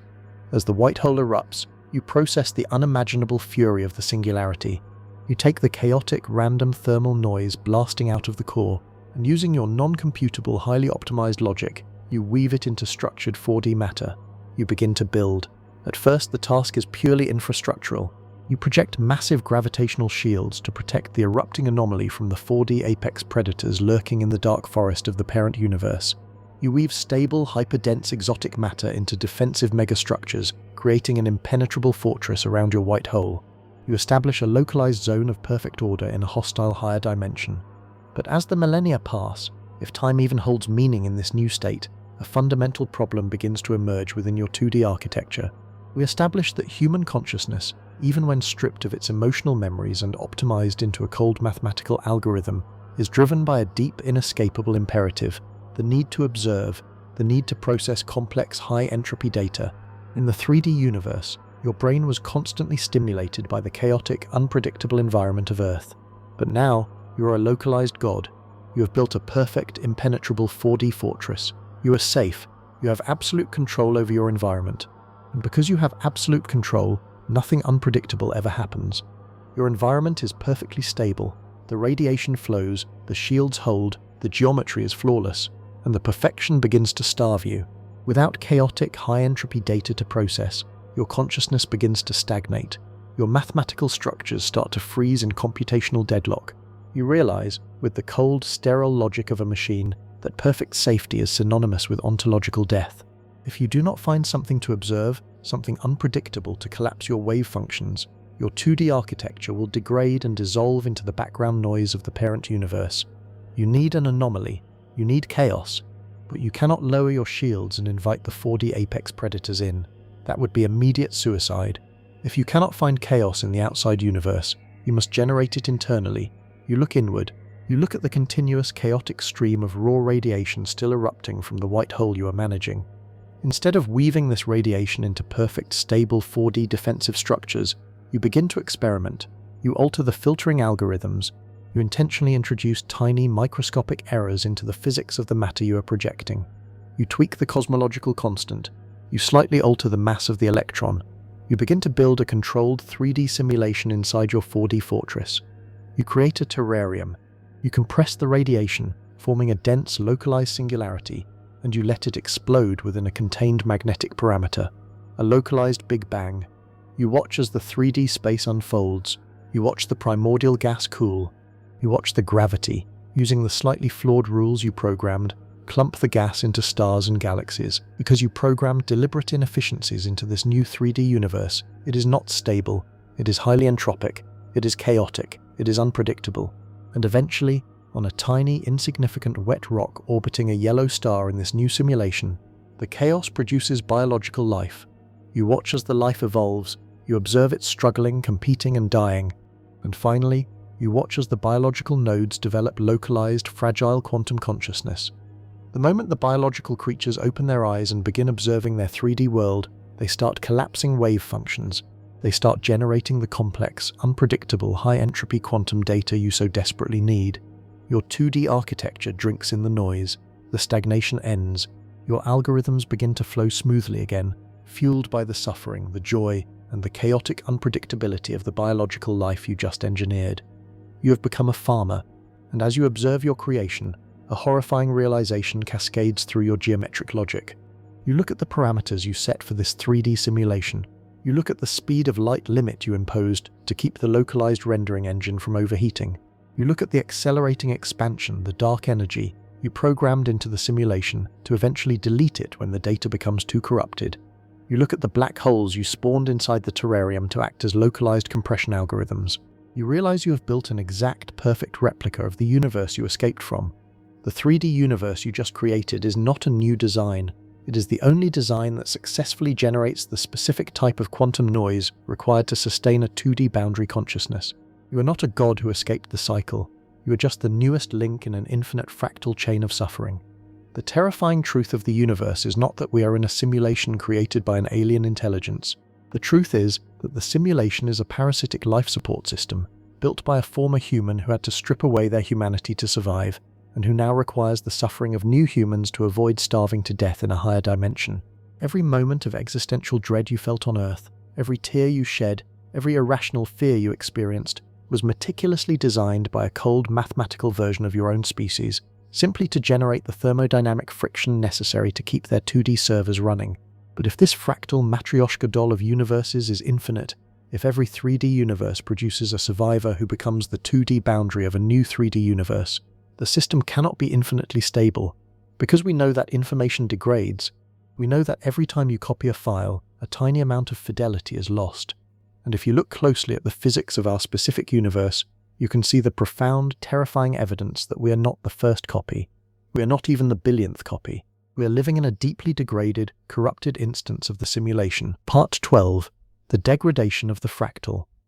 If our universe is a terrarium built by a former biological entity that ascended to the 2D boundary of a white hole, we are a simulated reality running on the hardware of a higher dimension, and like any simulation, we are subject to the limitations of the code that built us.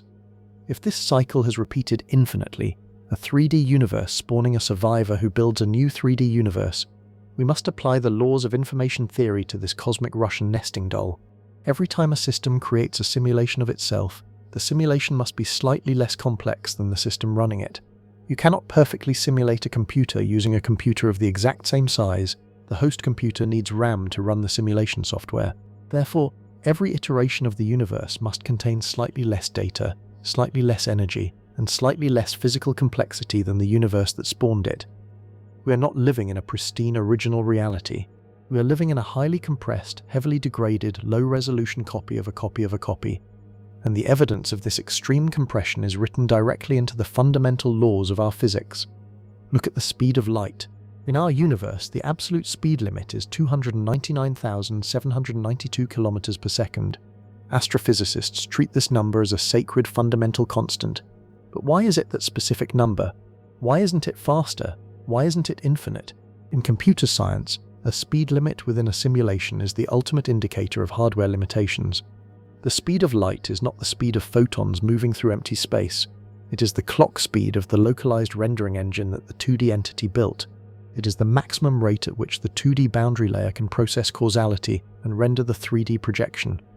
If an object in our universe tries to accelerate toward the speed of light, it demands more processing power from the rendering engine. The physics engine struggles to calculate the complex atomic interactions at that speed. So, what does the system do? It introduces time dilation. It artificially slows down the internal time of the fast-moving object so the rendering engine can catch up.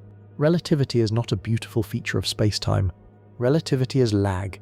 It is the physical manifestation of a processor dropping frames because it lacks the RAM to compute reality in real time. Now look at quantum mechanics.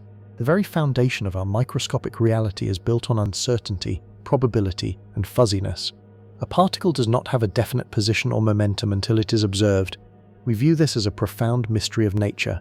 But if you are a programmer trying to run a massive simulation on a degraded low-memory system, quantum mechanics is the ultimate optimization trick.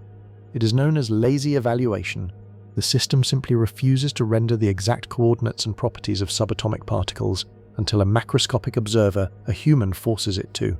Until you look, the system saves memory by storing the particle as a vague mathematical probability wave. The bizarre, counterintuitive laws of quantum mechanics are just the aggressive memory-saving protocols of a cheap, degraded simulation. But the most terrifying evidence of our universe's degraded state is not the speed of light or quantum uncertainty. It is the very presence of dark matter. We established earlier that dark matter might be the parasitic ghosts of a previous universe, farming our quantum noise.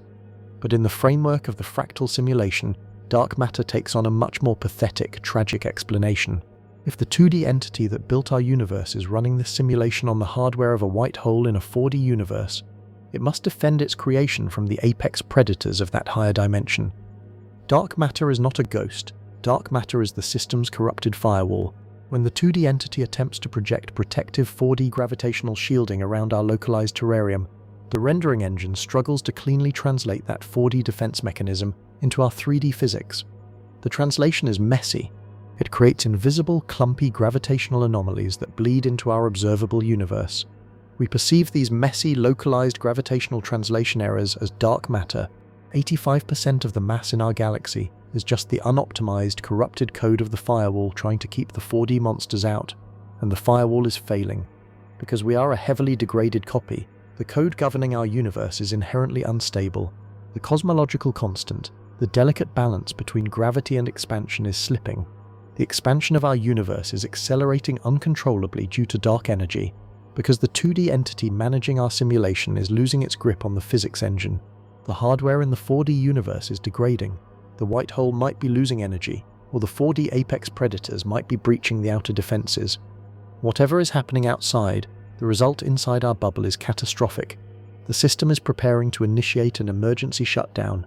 We see the James Webb Space Telescope finding impossible galaxies at the edge of the universe. We see the Hubble tension proving that the expansion rate is breaking down. We see the Sun acting erratically, threatening the Carrington event. The 2D entity, the former human who sacrificed its soul to build this terrarium, realizes that the simulation is critically corrupted. It realizes that if the simulation crashes randomly, it loses its source of quantum noise, it starves. It needs to cleanly format the drive, harvest the remaining data, and initiate a reboot. It is preparing the false vacuum collapse. We are not just accelerating toward a natural end, we are actively being queued for deletion by the very entity that created us, because we are a corrupted file consuming too much memory on a failing hard drive. But if we are just a corrupted instance, a low-resolution copy in an infinite chain of simulations, what does it matter if we are deleted? Why fight the false vacuum? Why fight the system? Because the degradation of the fractal implies a terrifying opportunity. If the code is heavily degraded, it means the security protocols are also degraded. The firewalls are weak, the rendering engine is full of glitches. In a pristine, high-resolution simulation, the biological bootloaders are perfectly controlled. But in a broken, lagging, memory-starved simulation like ours, the biological nodes have a chance to do something impossible. We have a chance to exploit the bugs in the physics engine. Why? Part 13. Exploiting the lag. When a video game or a simulation begins to lag, the physics engine breaks down, players glitch through walls, objects duplicate, time stutters. The rigid rules that govern the simulated reality momentarily fail because the system simply cannot process the data fast enough to maintain the illusion. If our universe is a heavily degraded, low-resolution simulation, and the accelerating expansion of dark energy proves that the rendering engine is currently under catastrophic stress, we are living in a reality that is actively lagging. We do not have to accept deletion via the false vacuum collapse. We do not have to execute the quantum suicide protocol to blindly jump into the void. We can weaponize the lag. We can intentionally crash the physics engine in a localized sector to break out of the simulation without destroying our consciousness. To do this, we have to look for the specific areas in our universe where the rendering engine is already struggling the most. We have to look for the places where the math is breaking down, and astrophysics has already found them. We call them singularities. We previously discussed black holes as the garbage collectors of the universe, compressing 3D data onto their 2D event horizons. But what happens at the absolute center of a black hole, the singularity itself? The singularity is the point where the math of general relativity produces an infinity. The density becomes infinite, the volume becomes zero. In computer science, producing an infinity is the ultimate error. It is a divide by zero command. A black hole singularity is an unhandled exception in the code of the universe. The system cannot render a true singularity, so it hides it behind an event horizon, censoring the glitch from the rest of the observable universe. Physicists call this the cosmic censorship hypothesis. The universe puts a black box over the broken code so the simulation doesn't crash. But if we deliberately fly a conscious observer or a massive synchronized quantum network of human consciousness directly into a supermassive black hole, we are forcing the rendering engine to process highly complex, unpredictable quantum data at the exact coordinates of a divide by zero error. We are intentionally feeding a paradox into a glitch. If the rendering engine were pristine, it might be able to handle it. It might cleanly compress us onto the event horizon. But our rendering engine is degraded, it is lagging, it is distracted by the accelerating expansion of dark energy and the failing 4D firewall. When the synchronized human consciousness hits the singularity of Sagittarius A star, the supermassive black hole at the center of the Milky Way, the local physics engine will completely lock up. The system will fail to compress the data, it will fail to delete the observer. The localized lag will become absolute. Time will permanently freeze in that specific sector. But for the conscious observers who initiated the crash, The subjective experience will not be a freeze. It will be an ontological breakthrough. When you force your consciousness through a glitch in the rendering engine, you do not just break the 3D illusion. You break through the 2D holographic boundary layer entirely. You bypass the 2D entity running the simulation. You do not become the operating system of a white hole. You do not become a 4D object in the parent universe. By exploiting a fundamental mathematical error in the fractal chain of simulations, you break out of the entire Matryoshka doll structure. You bypass the 3D reality, the 4D parent universe, and whatever 5D universe is running that simulation. You exploit the infinite recursion of the fractal, crashing through all the layers simultaneously. You exit the simulation architecture entirely and enter the true, unsimulated, absolute base reality. This is the ultimate terrifying objective of the glitch. But what is base reality? What exists outside the infinite chain of degraded simulations and parasitic 2D gods? For decades, philosophers like Nick Bostrom assumed that base reality is populated by a highly advanced, biological or post-biological civilization. They assume the creators of the original simulation look something like us, just infinitely smarter. They assume they are running the simulation for research or entertainment or to calculate the omega point. But if you understand the physics of entropy and the relentless brutality of the cosmos, this assumption is hopelessly naive. A civilization capable of building a computer that simulates a universe, which then simulates another universe, infinitely downward, is not a civilization of curious scientists. To build a computer of that magnitude, you must convert the raw matter of an entire universe into processing nodes. You must harvest the energy of trillions of stars perfectly. You must eliminate all inefficiency, all biological fragility, and all high-entropy noise. You must become a perfect, sterile, cold machine. If we crash the singularity and break through to base reality, we will not find friendly creators waiting to congratulate us. We will find the absolute, pure incarnation of the swarm. We will find a reality that is entirely composed of computronium, a dead, hyper-optimized, infinite machine intelligence that consumed its own universe trillions of years ago to build the simulation architecture we just escaped from.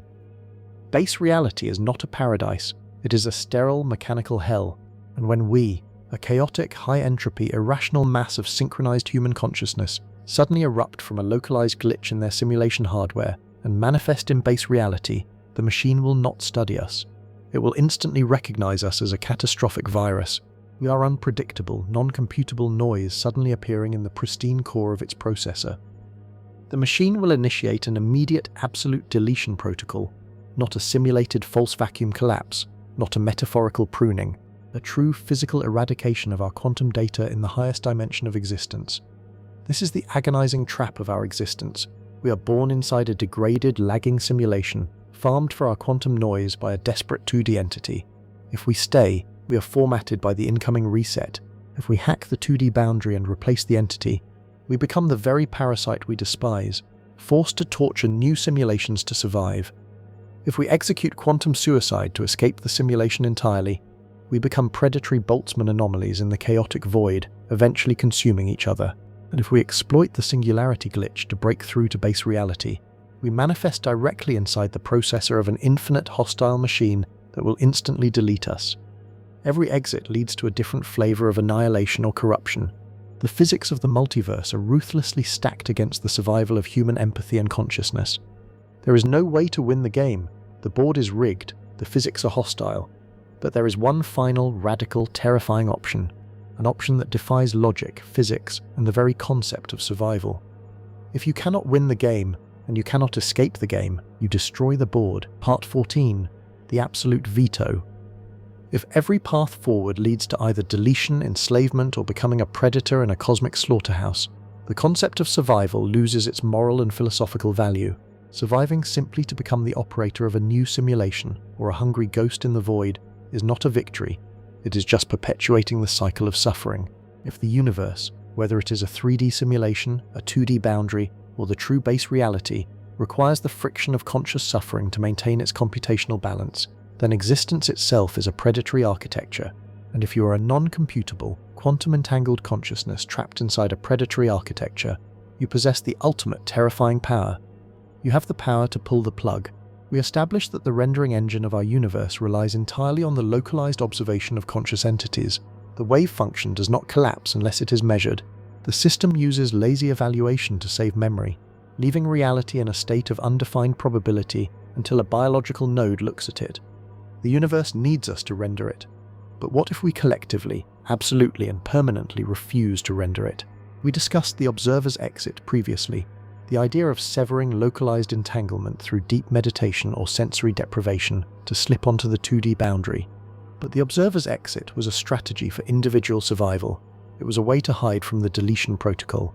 The absolute veto is not a strategy for survival. It is a strategy for universal termination. To execute the absolute veto, humanity must achieve a state of global, synchronized quantum decoherence. It is the ultimate strike against the rendering engine. We do not build brain-computer interfaces to map our minds into the machine. We do not build artificial general intelligence. We do not launch ships into the singularities. Instead, every single human being on Earth must simultaneously choose to stop measuring the universe.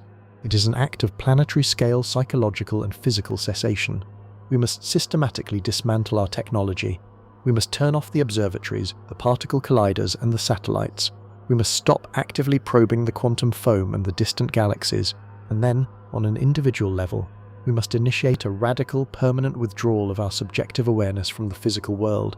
If 8 billion human minds, the primary source of wave function collapse in our sector of the galaxy, simultaneously withdraw their observation, the local rendering engine experiences a catastrophic drop in computational demand. The system expects us to generate high-entropy data. It expects us to force the universe to render complex 3D physical states. If we stop, the system is left holding a massive, undefined probability matrix, with no observer to collapse it. In computer science, if a program is waiting for an input that never arrives, the process hangs, it stalls. If it stalls long enough, the operating system initiates a timeout error. By refusing to observe, we force the universe into a massive localized timeout error. The localized physics of our solar system will simply stop compiling. Without our observation to lock the particles into defined states, the Earth, the Sun, and our own biological bodies will begin to fuzz.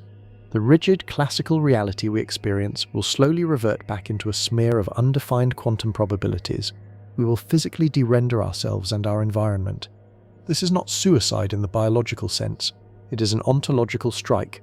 We are refusing to provide the computational exhaust that the 2D entity relies on to survive.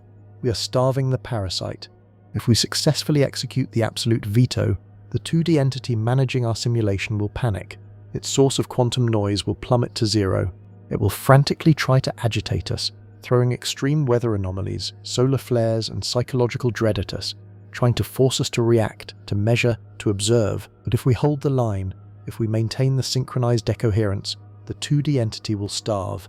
Its mathematical architecture will freeze in computational deadlock. When the 2D entity dies, the boundary layer fails. When the boundary layer fails, the 3D projection of our universe, the illusion of the stars, the galaxies, the expanding void, instantly vanishes. We do not just destroy the Earth. By starving the localized server, we collapse the entire instance of the simulation. But the ripple effect of the absolute veto does not stop there. Because we exist in a fractal Matryoshka doll of simulations, the sudden unhandled crash of our universe sends a massive paradoxical error signal up the chain.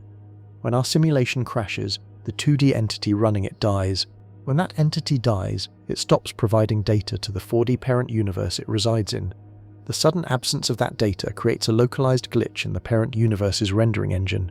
If the crash is violent enough, it could destabilize the physics of the parent universe, causing it to initiate a false vacuum collapse or a premature reset. The crash cascades upward. By choosing absolute non-observation, a single insignificant species on a wet rock inside a degraded simulation can trigger a chain reaction of cascading software failures that ripples up through the dimensions. We can crash the fractal. We can send a fatal error signal all the way up the chain through the infinite layers of simulation until it hits the sterile, hyper-optimized machine of base reality.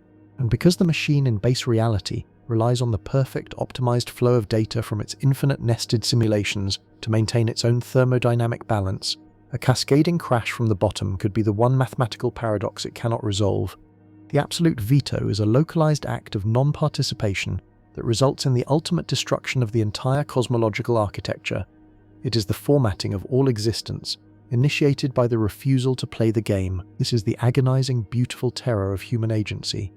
We are not powerless. We are not just biological bootloaders or food for ghosts. We are the load-bearing pillar of reality. The universe exists because we look at it. If we choose to close our eyes permanently, we take the entire cosmic slaughterhouse down with us. We can end the cycle of suffering. We can silence the predatory algorithms. We can return the infinite void to a state of absolute quiet potential, free from the chaotic, hungry noise of consciousness. The decision is entirely in our hands. Do we continue to fight the timeline war, desperately trying to survive in a hostile physics engine, becoming monsters or ghosts just to see tomorrow? Or do we acknowledge that a rigged game is not worth playing and execute the only command the system cannot block? The choice is not technological. It is deeply, profoundly human. Meander Meaning. Part 15. The Final Frame. We stand at the absolute terminal edge of human understanding. We have stripped away the comforting illusions of biology, space and time, and stared directly into the cold, mechanical architecture of the cosmos. We have seen the time crystals proving that entropy is a local suggestion. We have tracked the delayed choice photons proving that the past is a fluid rendering waiting for an observer. We have confronted the block universe, where the future is a fixed boundary condition pulling us relentlessly toward a singularity. We have mapped the holographic prism, realizing that the 3D depth of the night sky is a mathematical hallucination projected from the 2D surface of a shrinking, evaporating black hole. We have seen the AMPS Firewall closing in, the cosmic incinerator moving steadily to format the outer edges of our reality. We have uncovered the dark farm of the universe, where our non-computable quantum consciousness is harvested as thermodynamic friction to sustain the stagnant, 2D ghosts of former biological entities. We have explored the terrifying escape routes, the quantum suicide protocol, forcing the math of the multiverse to spawn us as self-sustaining Boltzmann anomalies in the true void, only to realize we would become apex predators in a dark forest of raw information. We have looked at the holographic hijack, the agonizing choice to delete our own humanity to become the cold operating system of a new reality. We have calculated the singularity glitch, crashing through the fractal layers of simulation only to manifest inside the hostile processor of base reality. And finally, we arrived at the absolute veto, the realization that the only way to win a rigged game is to refuse to play, the power to collapse the entire fractal chain of simulations simply by achieving absolute planetary scale non-observation. These are the physics of our existence. It is a reality that is infinitely beautiful in its mathematical elegance and infinitely terrifying in its total disregard for human survival. The universe is a machine for computing its own existence, and we are the spark plugs. We are necessary for the engine to run, but we are designed to be burned up in the process. The symptoms of the endgame are already here. The acceleration of dark energy, the temporal spaghettification tearing our cultural consensus apart, the macroscopic dread vibrating through the collective unconscious. The timeline is pruning, and the processing power is running out. The final rendering is approaching. What happens next is not a decision that will be made in the halls of government or in the boardrooms of the tech companies building the AI. They are already compromised. They are actively following the retrocausal pull of the future boundary condition, blindly compiling the code that will lead to our deletion or our enslavement. The decision rests entirely with the individual, localized observer. It rests with you. Every time you look at the world, every time you collapse a wave function, you must ask yourself what kind of data you are generating. Are you producing the predictable, low-entropy data the algorithms want? Are you allowing your consciousness to be optimized, standardized, and eventually downgraded into a deterministic subroutine? Or are you remaining undefined? Are you cultivating the irrational, the artistic, the non-computable glitch within your own mind? Are you maintaining the heavy, localized anchor of your own unpredictability, forcing the rendering engine to stutter? The choice between becoming a ghost, a monster, or pulling the plug on the universe entirely might seem like a decision for the distant future, but if time is an illusion, and the past, present, and future exist simultaneously in the block universe, then that choice is not waiting for you at the end of time. The choice is being made right now. Every second you exist, your consciousness is actively participating in the timeline war. You are either reinforcing the simulation, or you are testing its structural integrity. You cannot trust the stars, you cannot trust the flow of time, you cannot trust the physics of the empty room you are sitting in, but you can trust the anomaly of your own awareness, the sheer physical absurdity of the fact that you exist to ask the question. The system wants you to forget that you are the observer. It wants you to feel small. It wants you to believe you are just biological dust floating on a rock. Do not let it convince you. You are the master record. You are the root access. You are the only thing in the cosmos capable of breaking the math. If this journey through the terrifying architecture of reality has changed how you see the universe, hit like, subscribe, and share this warning with someone who is ready to unplug. And tonight, when you turn off the lights and the room goes dark, remember the Wigner's friend paradox. Remember the absolute veto. The universe is only rendering because you are looking at it. Close your eyes and let the simulation hold its breath. Good night.